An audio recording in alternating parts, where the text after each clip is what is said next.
我過去那死黨，早晚共對，各也扎職以後沒法暢聚，而終於相約到，但無言共對，疏淡如水。日夜做見爸爸，剛好上身，卻霎眼看出他多了皺紋，而他的蒼老感是從來未覺，太內疚擔心。最心痛是愛得太遲，有些心意不可等某個日子，盲目地發奮，忙其實自私，夢中也習慣有壓力要我得志。最可怕是愛需要及時，只差一秒心聲都已變歷史，忘極亦放肆，見我愛見的相知，要抱要吻要怎麼也好，偏要推說等下一次。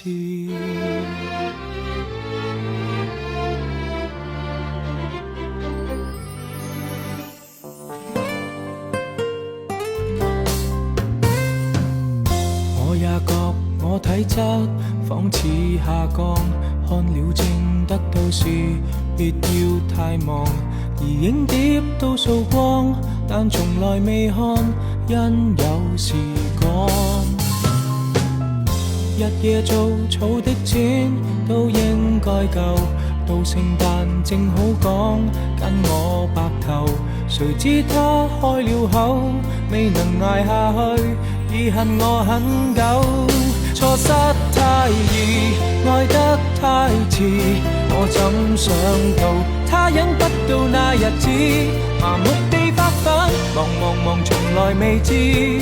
幸福會掠過，再也沒法說中意。愛一個字也需要及時，只差一秒心聲都已變歷史，為何未放肆，見我愛見的相知，要抱要吻要怎麼也好，不要相信一切有下次，相擁我所愛又花幾多秒，這幾秒能夠做到又有多少，未算少，足夠遺憾忘掉多少抱憾，多少過路人，太懂估計，卻不懂愛惜自身。人在發奮，想起他朝都興奮，但今晚未過，你要過也很吸引。縱不信運，你不過是人，理想很遠，愛於咫尺卻在等。來日別操心，趁你有能力開心，世界有太多東西發生，不要等到天上